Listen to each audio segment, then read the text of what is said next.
Greetings to our St. Michael's online community.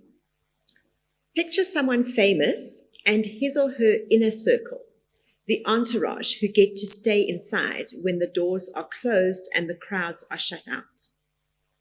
Maybe you're picturing a politician, maybe an actor, a celebrity speaker, the CEO of a powerful business.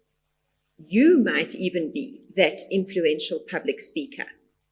Or you might be one of the inner circle who travels with them and gets to be with them and see behind the scenes. Whose entourage would you like to infiltrate for at least a few days? There is an interesting mix of power and privilege that comes with being in the inner circle. You know how much sugar they like in their tea, and you also hear the honest conversations that take place behind closed doors. Some people in the entourage start to act like they are celebrities when they go home, as if they have some status, and they might name drop or boast to make their family jealous. Power and privilege. In today's gospel passage, we go behind the scenes and become one of Jesus' entourage, his inner circle of disciples. Let's use our imagination. We're away from the crowds, traveling home to Capernaum. What Jesus teaches now is not for everyone's ears. It's between him and his closest followers. It's a moment of privilege and vulnerability. Jesus predicts his death. For the second time, as we read in last week's gospel passage as well, Jesus tells the group that the Son of Man will be betrayed, he will be killed, and after 3 days, he will rise. I wonder what his tone was when he said this. There's no emotion recorded on Jesus' side. Was he very thoughtful? Was he intense and dramatic? He seems to be very distant from them.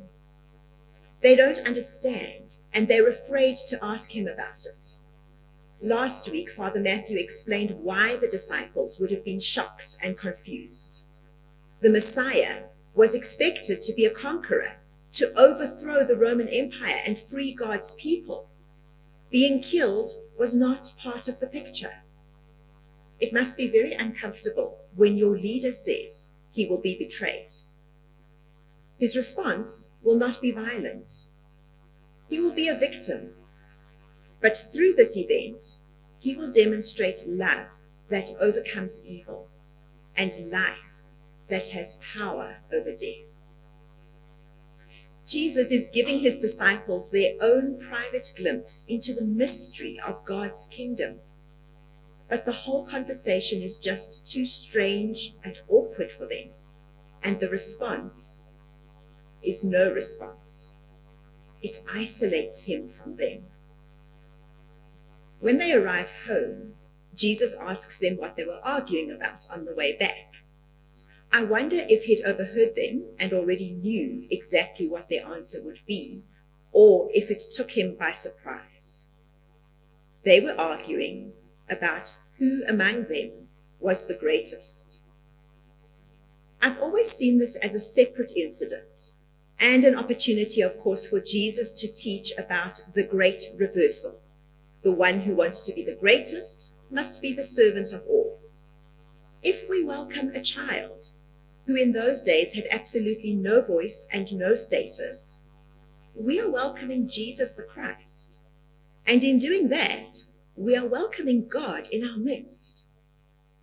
Jesus is identifying himself with God and with the weakest, the most vulnerable, the marginalized, and the nobodies.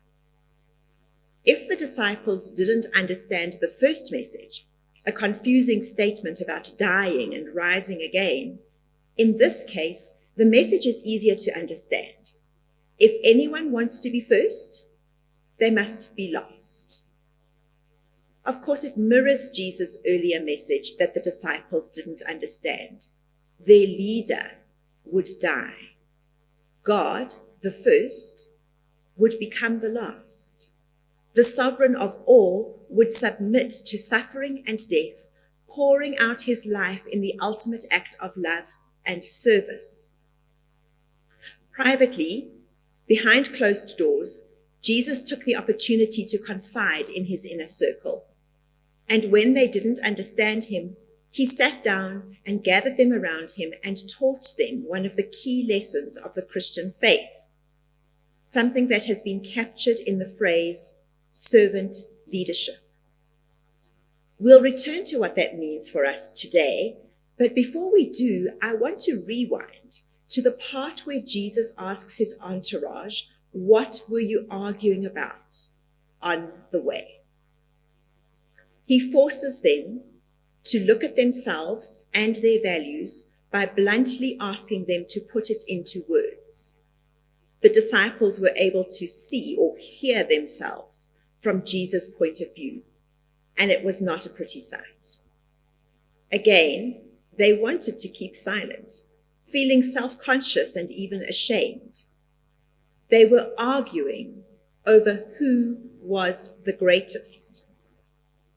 Can I suggest a link here that is more shameful than I initially realized? I've mentioned the privilege and power that come with being in the inner circle. Jesus had just revealed for the second time that he would be killed. He was going to die. And the very next conversation they fall into is an argument over who is the greatest.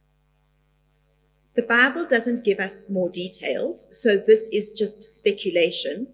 But could it be possible that they were in the midst of a hypothetical succession battle?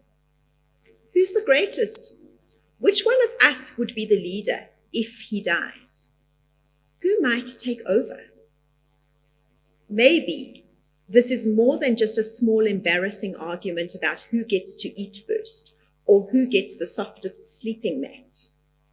Could the inner circle possibly have been so self-involved that they responded to Jesus' vulnerable confession with greed and an inner hunger for power? I think it is possible because it's the story of politics and business and power and corruption all around the world and in South Africa. If you can get close enough to power, you too can get rich. The news and the commissions of inquiry and the disillusion we feel when we hear yet another name and yet another deal tell us this story. When you're in the inner circle, you take advantage of your privilege and you look for power. We can point fingers at politicians and name some names, but that's just because of the high profile and the media attention. People are people wherever they are. If it happens there, then we should look in our own offices and boardrooms and churches and living rooms. We can look at our circles of influence in church groups and sports clubs and friendships. Some of us can look at our Instagram and Twitter or Facebook to evaluate what influence means for us. Who you know matters. Power and privilege are tempting. Are our ambitions selfish? Do we have influence? Are we using that influence for our own status, or are we serving our community? When Jesus began to talk about leading, he spoke about serving and then about welcoming a child in his name. The disciples knew that welcoming, hospitality, was one of the highest values of their society. So from Jesus, we learn this. Good leaders have hospitable hearts. They offer a safe place to shelter for people who are on a journey. They generously equip those whom they lead. There's no true humility in trying to be small. That's not what Jesus meant by the first will be last. In God's kingdom, power is not measured by privilege. Rulers don't have thrones. Wherever we are, if we are called to lead, we should do so. And when we do it well, we will understand that leaders serve others, bringing life to the world beyond ourselves and our own organization.